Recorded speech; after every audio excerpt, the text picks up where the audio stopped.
राहुल 22 साल का था, एक नॉर्मल मिडिल क्लास फैमिली से।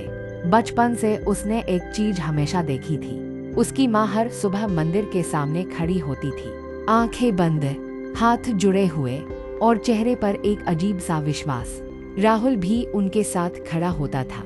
उसे नहीं पता था वो क्या कर रहा है, लेकिन उसकी माँ कहती थी, भगवान हमारी रक्षा करते हैं। और राहुल ने मान लिया, क्योंकि एक बच्चे के लिए माँ झूठ नहीं बोलती।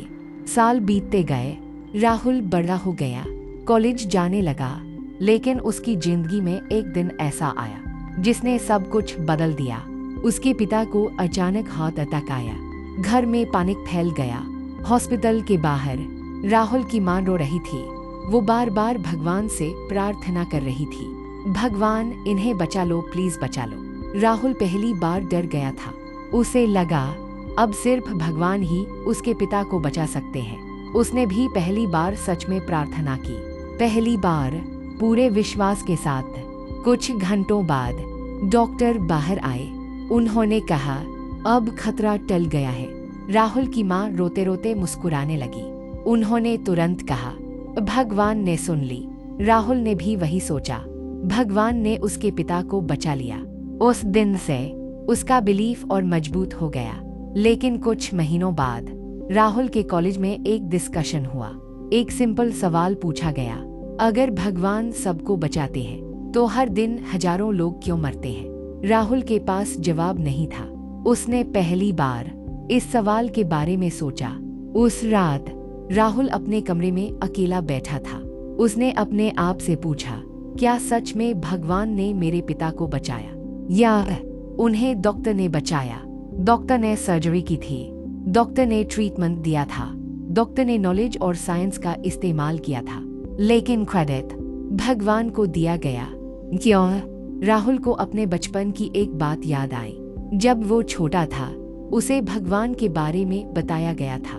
उसे सिखाया गया था, भगवान सब कुछ कंट्रोल करते हैं। उसने कभी क्वेश्चन नहीं किया, क्योंकि उसे ट्रस्ट करना सिखाया गया था, क्वेश्चन करना नहीं। धीरे धीरे राहुल को रियलाइज हुआ, उसका बिलीफ उसका खुद का डिसीजन नहीं था।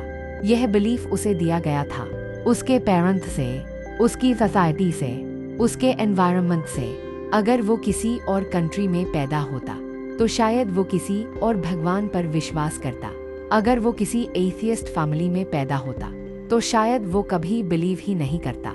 इसका मतलब बिलीफ ट्रूथ पर डिपेंड नहीं करता, बिलीफ एनवायरनमेंट पर डिपेंड करता है। राहुल को एक और चीज समझ आई। जब उसके पिता हॉस्पिटल में थे, वो हेल्पलेस था, डरा हुआ था, और उस मोमेंट में बिलीफ ने उसे इमोशनल कंफर्ट दिया।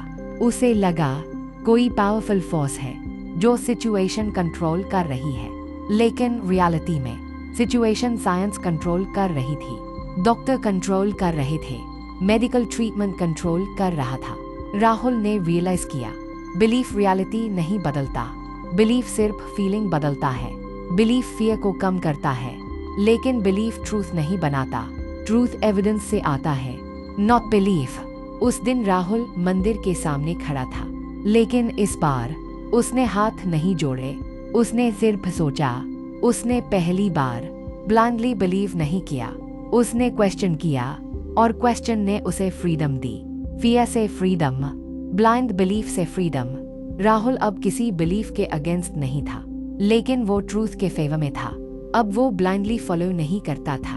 अब वो समझता था, बिलीफ इनहेरिटेड हो सकता है, लेकिन ट्रूथ डिस्कवर करना पड़ता है। शायद आप भी राहुल की तरह ही हैं। शायद आपने भी बिलीफ इनहेरिट किया है, बिना क्वेश्चन किए, बिना एविडेंस देखे, क्योंकि आपको सिखाया गया था, क्योंकि आपको ट्रस्ट करना सिखाया गया था।